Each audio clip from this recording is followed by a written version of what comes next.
Welcome to the Snowbirds Expat Radio podcast, powered by the Snowbird US Day Tracker app.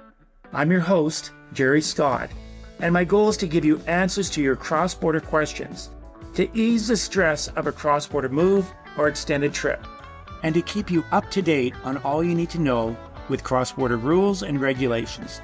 Now let's get on with the show. Well, welcome to the Snowbirds Expat Radio podcast. Today is we have a guest today who's going to help us with this dilemma, which we get answers from. We asked 10 accountants for their opinions on tax-free savings accounts. Should an American hold it when they're living in Canada?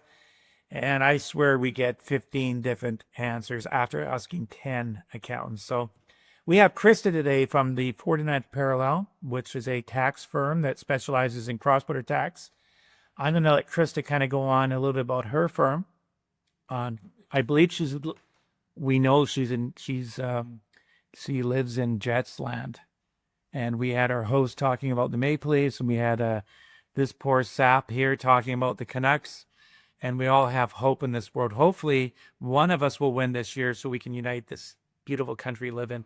So Christa, tell us more about yourself and your firm, and then we'll get into these this TFSA confusion. Sure. Thanks, Jerry. Yeah. So I'm Christa Walkden. I'm based here in Winnipeg. I have almost 30 years of experience working with U.S. taxes, cross-border taxes, and estate planning. So I started my career in the U.S. I am a Canadian, but had the opportunity to start my career in the U.S. and it's just spanned the 30 years. So at 49th Parallel, we focus on mostly taxation for individuals and estate, do a little bit of corporate work, but mostly individuals. So that's helping people move from Canada to the US, from US to Canada, Canadians receiving inheritances from the US, Canadian families that have US family members living in the U.S. or were born in the U.S. and are U.S. citizens, U.S. citizens living and working in Canada. It gets especially tricky when you're a business owner. So we sort of cover a whole bunch of different, all things cross-border. Well, as you're aware, we are in that space as well too. So this is where we've had the opportunity to work with Christa and get to know her as well. So let's jump into this tax-free savings account. I've got questions, but I think you and I can just we have so much information about should an American who's living and working in Canada have this tax-free savings account? What can you tell us right off the top with these tax-free savings accounts, and how do you advise your clients? So right off the top, I would say I get a little, I don't appreciate, or I get frustrated when you hear you're a U.S. citizen, you can't have a TFSA. That is definitely not the right approach. There's no limitation for a U.S. citizen. It's not that they can't have one. And with most tax things, the answer is often, it depends, right? And so there really is, and you alluded to this at the start, there's sort of a spectrum of advice as to, does it make sense for the person to have a TFSA? There are ways that a U.S. citizen can invest in a TFSA and not pay additional U.S. tax on it. It depends on their tolerance for wanting to pay U.S. tax and adding some extra complexities. And what you talked about at the beginning of the session is there is a variety of different ways that you can treat the TFSAs on the U.S. tax returns. So different accountants are going to have different approaches. And so when I'm working with my clients, I talk about that spectrum of here's how we can treat it. And together we work with both. It's super important to collaborate with the financial advisor, but just get a sense of the client's tolerance and appetite do they want to take on if there's a little bit of added complexity? Do they mind paying a little bit of tax to the US, even though overall it's going to be less than their overall tax liability? So that's the challenge, is it depends. But there's a couple of things that we can talk about today that are sort of best practices and things you can look out for that would lean you to one direction or another. Well, I'm ready. This is being recorded. I've got my pen. I'm making notes because now when you say complexities, are you talking about the 3520 and the 3520A that have to be filed? So as a U.S. citizen living in Canada, or a U.S. person living in the U.S. that left a TFSA in Canada, the U.S. has certain reporting forms to disclose an interest in a non-U.S. trust, so a foreign trust, and that's the 3520A, and then the 3520 is when there's contributions or distributions from a U.S. person and a non-U.S. trust. Whether the TFSA is technically considered to be a trust or not, and those forms are required, it's not certain. So the IRS has basically refused to provide any rulings on what they feel the TFSA is classified as for U.S. purposes. So you kind of have to look into what is the structure of how's the account structured at the particular financial institution. Personally, and this is where we get into filing positions. If you take the strictest and of interpretations and say, well, it's kind of like a trust, so it would be a trust for U.S. purposes, and then you would have to file those forms and report the income earned inside the TFSA on the U.S. return. I would say that is the most conservative way of treating the TFSA for U.S. tax purposes. A step in from that, and the challenge there is there are penalties for not filing those forms. So that's kind of where you get into the risk tolerance for the client. But a step in from that is to still disclose to the IRS on the return that, hey, I've got this interest in this account. It may be treated as a trust, but I'm treating it as an investment account. I'm disclosing it everywhere else that I have to disclose it on the U.S. return, and I'm reporting the income. So the IRS shouldn't really be that offended, because they're not, you're not avoiding tax. There's still disclosure. And so that's where we get into those sort of filing positions for the account. So you're saying that clients have that choice. They could be conservative or they can take a more of aggressive stance. Is that all reported on their 1040s in the States? Is there communication? It is. I can say, okay. It is.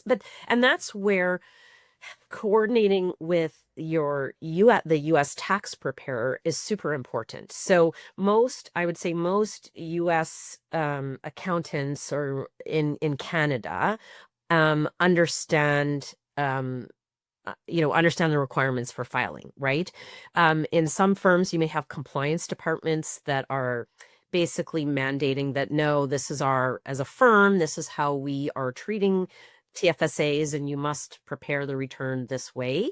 As you sort of migrate to more like sole proprietors or medium, mid-sized firms, they may have more flexibility in how they treat the TFSAs. On the other end of the spectrum, there are some practitioners that take an interpretation that the TFSA is considered a retirement account and meets that definition under the tax treaty between Canada and the US. And by taking that filing position, no income would be picked up on the return as the TFSA is growing and earning income. So that's where you've got these, goalposts of filing positions. The middle ground, I would say, is you pick up the income, you disclose it. So you're saying, I have this, but you're not going as far as doing all the complicated 3520A and 3520 filings. Now, what happens now? So let's say we've taken this stance where we're going to treat it like a retirement account. Now, what about what we hold in it? Is there another issue if this American holds a Canadian mutual fund in that TFSA? Absolutely. Right. And that's not a problem unique to TFSAs. So Americans living in Canada, back in the 1970s, there was a bunch of offshore, crazy creative offshore activity happening. And the IRS introduced these rules called the PFIC, the Passive Foreign Investment Corporation rules. And sadly, your traditional Canadian mutual fund falls under that definition and category. It's quite unfortunate because an American investing in a U.S. mutual fund, which acts the same way and from an income tax perspective as a Canadian mutual fund, that's fine, but Canadian mutual fund is not. And so it gets into onerous tax reporting and filing requirements. And so generally we try, at least when I'm working with my clients, is we try and avoid having our Americans in Canada invest in Canadian-based ETFs and mutual funds. And so that's irrespective of TFSA or otherwise. RSPs, more flexibility there to be able to invest in those types of vehicles, but TFSAs and regular investment accounts are challenging. Now, we also hear that there's an issue out there with Canadian banks. They say, don't worry about it. You can hold all these investments in your TFSA. And then they transfer it over to another dealer that might have a U.S. parent. Are you hearing that and then when they do transfer it, these clients will now have this capital gains, which works to their disadvantage in that TFSA. Have you come across any of those situations? I haven't actually. So I'm not specific. I don't know if that's maybe you could elaborate a little bit, but I haven't seen that scenario. Okay, so I'm gonna name a few. I don't have to worry about the Canadian banks. They're all Canadian corporations, so they don't have the same kind of reporting when it comes to IRA issues, I believe. But now we have this firm, Raymond James, wonderful firm, by the way, out there. I'm not supposed to mention, but I might as well mention and say how wonderful they are. But because they're owned by a U.S. entity, there's some issues around those RSPs, those TFSA, tax free savings accounts, when they're being transferred over in cash to Raymond James. And all of a sudden now we triggered this capital gains that some clients have had to report because of different reporting requirements with Raymond. Oh, interesting. Yes. So you're not transferring the securities in kind over, but you're liquidating at the originating institution into cash and then bringing it over? I even if we transfer them over in kind and we liquidate them in the TFSA at Raymond James, now we've got this capital gains distribution that has to be reported. Yes. Yeah. So the challenge there is that this Canadian tax-free wrapper of the TFSA, if you're touching those underlying investments, they have built-in gain and you're triggering any liquidation event of the underlying investments in the TFSA, that gain would be subject to tax for U.S. purposes. And that's where you'd have to fill out your 3520 and your 3520A. Again, depending on your filing position, right? Okay. But you definitely need to report that income on the U.S. tax return. Okay. So we know we know that there's a problem, and like I say, you can take a conservative approach. You can be a little bit more aggressive. How does this thing get correct itself so we don't have to worry about being conservative and aggressive? Is it something that needs to be revisited in the treaty? Because the treaty hasn't really been rewritten since 2009. Exactly. And that's where when you look at the filing position of, well, it's a retirement account, right? It's quite interesting because the last time that the treaty was ratified, Canada granted tax-free status to the Roth IRA with certain parameters, right? So you've got an American move to Canada, has a Roth IRA. There's an ability to allow that Roth IRA to defer tax-free in Canada. When Canada, if you look at, I think it was some of the documents surrounding the original legislation for the TFSA, CRA or Finance was very open that they actually modeled they looked down to our neighbors in the South and modeled the TFSA after the Roth IRA. So, I'm very confident and hopeful that when the countries sit down, I mean, they've got lots of things to figure out between the two countries with education plans, etc. But I'm confident that because Canada granted, tax-free status to the Roth IRA, that we should see that on the reciprocal side with the TFSAs from the US when they sit down.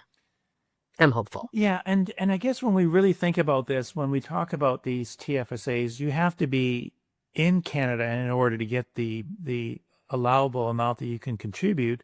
So maybe it's not that big of a problem. So let's say, for example, my family, my wife and I, the kids, the dogs, we mentioned our dogs. We both have kind of Yorkie combination dogs out there, but we all moved back to the United States. And let's say we moved back 3 years ago. So we're really not talking about anything that's really that big of a problem because we'd only have 3 years of eligibility to contribute to a TFSA. So I guess my thinking is, would a person be better off if they didn't have a TFSA if we were still had that tie to the U.S.? Because we wouldn't be restricted to how much money we can save in an account. Because you're going to have to declare the income regardless on worldwide income. So maybe it's not as big as we think it is. Yeah, I think it really depends on the scenario. Like if you've got the common question of, I'm a US person living in Canada, my life is in Canada, should I have a TFSA? That's, a discussion point. You have another discussion point, I have a TFSA, I'm moving to the US, should I keep it? Right? Often on the latter part, to your point, depending on how much value is really in it, sometimes simplicity is like, we'll wind it up and take that money. And if you're, say, working in the US and you have the ability to make contributions into your employer sponsored plan, you're going to get maybe more benefit by taking that capital and using it to invest in US tax preferred plans. Yeah, at the same time, too, when you do exit Canada with your TFSA, it's not a taxable event. It's not. So you're not going to be at a disadvantage. So, the question or the moot point is that can I keep my TFSA? Well, you're right. Let's keep it simple. Cash it in and invest in, may it be a Roth IRA or contributing to your company-sponsored 401k. I guess you can't do the 401k, but you can still do an IRA if you choose. Right. Yeah. Right. Okay. And if you do that and you had this sort of that legacy contribution room, say in your example, say you had 3 years of eligibility in Canada, you moved to the US, and then if you moved back, that 3 years is still there for you, right? During the period where you were a Canadian resident, you don't accrue any contribution room while you're not in Canada, and then you can pick up again when, if and when you move back. You also brought up a very interesting point. The fact is that, and it's too bad this isn't being recognized, but when a Canadian, we'll call them Canadians or Americans, when they move up north here, they can file an election with their IRA, with their Roth IRA, and still have it subject to non-taxable. Do you find that gets missed a lot? And my other part of my thought process is, I wish they could do the same thing. The American people could do the same thing for us. And we'll call it the IRS. Could do the same thing for us. Say this is a retirement vehicle, file an election. That's something else we need to get working on as well, too. Absolutely. Absolutely. And like I said, it covers there's not only issues with the TFSA, but there's issues with the education savings plans on both sides of the border. Canada doesn't recognize has issues with the 529 plan. The IRS has, they've done a little bit better with the RESB with reporting, but still have issues there. With your question about the Roth IRA election, it's missed all the time when I'm onboarding new clients. I ask them, can you go back and see if you made this election? Oftentimes they haven't, but there is an ability to do a late election with respect to that, as long as no contributions had been made once they establish Canadian residency. So it's easily, I guess, fixable. Now, when you say late, are we talking 1 year? Are we talking 3 years? Just doesn't matter. Late. Doesn't matter. It doesn't matter. Because it's interesting, and this is where we appreciate Christa, because when you're very set on and your knowledge and your talent has made us, and I know you're very busy, so it's hard for you to take on a lot of work, But we're finding so many accountants out there just saying, don't worry about the election of your Roth IRA. I know, it's a good thing that a lot of my phone calls are just phone calls and they're not video calls, because I'll tell you, my same expression, what? And you got to be careful, because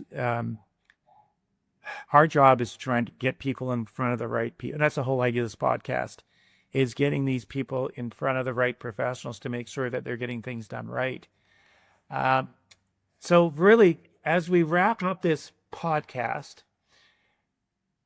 once again, a TFSA, it depends on the situation. If either Americans should own it if they're in Canada, or they shouldn't. That's really what it comes down to. And I'll just touch on dive into that yes or no answer. To give a little bit more context to it, is the case where you've got a U.S. citizen living in Canada. They have other investment income in their taxable accounts. Okay, so they're kicking off interest and dividends and paying Canadian tax on that income. That's creating high Canadian tax. Our Canadian taxes are a lot higher than the U.S. taxes. And what that does is it creates room in their foreign tax credits basket on the U.S. side. And having that room allows that person to trigger this income, taxable income for U.S. purposes inside their TFSA, and maybe not even pay any U.S. taxes because they've paid enough Canadian taxes on their taxable accounts. And so that's just one example where, and if you do a more conservative or a less conservative filing where you're not doing the 3520 and the 3520A, a U.S. person can take advantage of that Canadian tax plan to invest in a TFSA with little pain on the U.S. side. So if a person had $500,000 in non-registered investments, they're producing all this investment income, and maybe they have $100,000 to $150,000 in their TFSA, maybe like you say, the income will offset the foreign tax credit that's being generated, would offset any taxes being paid on the TFSA, even doing like proper accounting. Yeah. Well, that's all we were looking for. That's great. Yeah, that's something. So really, and that's why the importance of having a great accountant and these planners that do the planning can really make sure we can line these things up, because it's like you say, it's not a yes or no answer. It's depending on the situation. Right. And as an investment advisor, I mean, I've seen, like I said, where investment advisors sometimes like panic and say, oh my gosh, you're a U.S. citizen, you have a TFSA, we need to close that down right away. And they don't talk to the accountant. Work with the accountant. Be very, take a very collaborative approach, because it may be okay to keep it open. But in other cases, you may say, no, yeah, you're right. It makes sense to collapse it. And this is a tougher conversation for the younger generation, where they're just starting out, and it's a great vehicle for them. And never mind the first time home savers account. I mean, that's depth like that. We get into a whole other discussion about that, which is frustrating for the younger generation if you're a U.S. citizen living in Canada. Yeah, that's so true.